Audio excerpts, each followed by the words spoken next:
So na si Panda rin yung auntie niya, ano. Nag-post na siya, check pictures and images na update lagi ko, no, na nalagi siya sa Philippines. But then again, ngano ilaron maginintang yung mga Pilipino, oy, ngano and the images that you posted, my God, aren't you supposed to have like a lot of money? Can't you afford a better graphic editor? Grabe bay. I mean, it almost feels like it's, you know, deliberate na unsa man gituyo na ninyo nga magrigor ang mga utok sa mga Pilipino nga mag-post mga throwback and puros mga edited nga mga images. Why are you doing this? Everyone knows that you're not in the Philippines, not according to the document that I have, at least. So what is really happening here? So let's go back. Let's go ahead and dissect all of the images that she just recently posted. But before that, let's start with Auntie Claire again. Okay, so there is a tanong. Magsugod sa tadari ni Auntie Claire.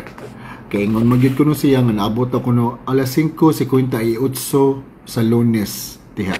So ato sa ni-play balik. Kung katotohanan. Dahil po nung Monday po, dumating po siya dito, kung di po ako nagkakamali, mga 5 o'clock na madaling araw. Dahil po meron po siyang sinansaming video sa amin po, na supposed to be na makakamit niya na pagdating po niya, 5:58 po ang nakaregister po sa akin na oras na just me. Obvious yun kaayo siya nga kanang just thinking at the top of her head gani nga unsay ma-come up niya nga reason gani or alibi. Kamo jud kayo. What do you mean 5:58? Wa na lang gani mo gila size, no? Wa na lang gani mo gila size. Okay, so granting ibutang na to na kanang 5:58. Pero, unsa man sa ni imong nga statement diri dapita? Si Lunes po dumating. Kung di pa ako nagkakamali, baka nga mas maaga pa sa 5 o'clock yung paglanding ng aeroplano. So, imo na po siya, mas maaga pa sa 5 o'clock. So, nabot na po siya og kanang kuan. Alas 4. Butang na to, pasado alas 4. Galaban niyo kung o nimo Auntie Claire, oy. So, let's calculate everything, ha. Let's say nga naabot siya dihag mga alas 6 sa buntag sa Lunes. Nya, nangutan na gid ko ani sa akong best friend. Okay. Hello there, Teddy. Hey, Dean, how's it going? I'm good. I just have a question for you. Of course. What's your question? Okay. So, let's say someone were to arrive at 6 o'clock in the morning on a Monday in the Philippines and they're from Los Angeles. What time should they be at LAX in order for them to be able to arrive at 6 a.m. on a Monday in the Philippines? All right, let's break this down. The Philippines is 16 hours ahead of Los Angeles. So, if someone needs to arrive at 6 a.m. on a Monday in the Philippines, we need to calculate the corresponding time in Los Angeles. So, if it's 6 a.m. Monday in the Philippines, it would be 4 p.m. Sunday in Los Angeles. To catch a flight arriving at 6 a.m. Monday in the Philippines, they should be at LAX by the previous day, Sunday, around 4 p.m. Keep in mind that travel time and airport procedures might require some extra buffer time. I see.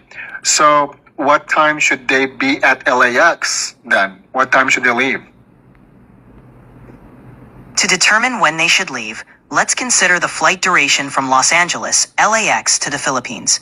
Typically, a direct flight might take around 15 to 16 hours, but it can vary based on the airline and route. If the flight takes about 16 hours and they need to be at LAX by 4 p.m. on Sunday, they should plan to depart around 16 hours before that, which is roughly midnight on Sunday, Los Angeles time. To be safe, they might want to leave a bit earlier to account for travel to the airport, check-in, and security procedures. So, aiming for a departure around 10 p.m. on Saturday night Los Angeles time would be a good idea. Correct. So they should leave at 10 p.m. on a Saturday in order for them to actually arrive in the Philippines on a Monday morning at 6 a.m., correct? Yes, that's correct. Leaving at around 10 p.m. on Saturday from Los Angeles should allow them to arrive in the Philippines by 6 a.m. on Monday, local time. Safe travels to them. Not really, but thank you so much, Teddy. So, moto na dunggan ninyo ha. Dapat naada sila sa LAX alas 10 sa gabi sa Sabado para mag-ready sila for check-in and everything to get ready for the flight para maabot sila alas 6 sa buntag sa Lunes diha sa Pilipinas. Apparently, Claire Castro does not know how time and space works. Wala siya common sense, apparently. Paeta. Let's go to the most recent post ni Inday Lisa Tanas. No? So, let's say, dirita. Butang na to, dire. Kini, kabantay mo unsay ka ng kuan, wala diha. Spot the difference. Dili. Makita ninyo, no? Natanawa purple ang sanina, pero blue dire. Yabag na gid nga, yabag na gid mo diha. Pero dire tanawa, naglingi siya sa right side, pero dire naglingi sa left side. Naka-mirror siguro na ilang kamera diha oy. Ambot, naka-mirror guro na. Nya napag yun, kaya dako kay nga detail diha nga wala. Tanawa. Wala ang flag sa luyo. Day, asa mang flag diha day. Nya na dire sa screen. Porting pagka ambot. So let's say butang na to no. Let's give them the benefit of the doubt. Let's say dako jud kanang stage. Butang na to na adjust pinakaluyog yun dapat ng kanang flag. Gino, no?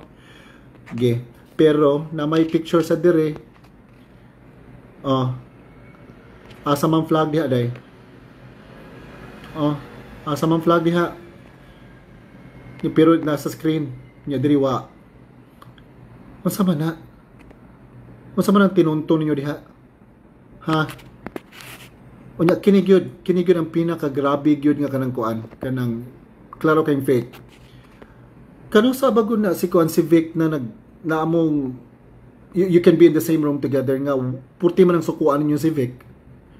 So obvious kaayo nga another throwback na sad nilang gipang post. Diyos mio. Diyos ko Lord. Imposible lagi kaayo. Napay ka ng kuan si napay katugo na kay ko napay Claire Castro. Ingon siya na naabot ko no. Atong paglunes pizza J's. Diyan sa man ning gi-post ni kuan ni Inday Kaladkaren.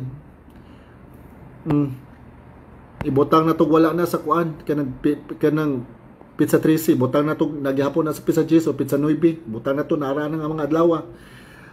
Imposible kaayo nga naghapon si First Lady dire niya at the same time nasad sa Pilipinas sa na siya kanang Sangoku na siya. Ha? Makukasabot. Mao to. Mao na bagong paandar na sa yung auntie diha. Yabag naman ito na siya eh. Classmate ko na silang Sangoku eh. Kauban siguro na sa gatrina ng instant transmission technique baka nang magbalin-balin gani. Pugog ka ng kwan location. Yabag na gyud. Di wala gyud nagkadimao.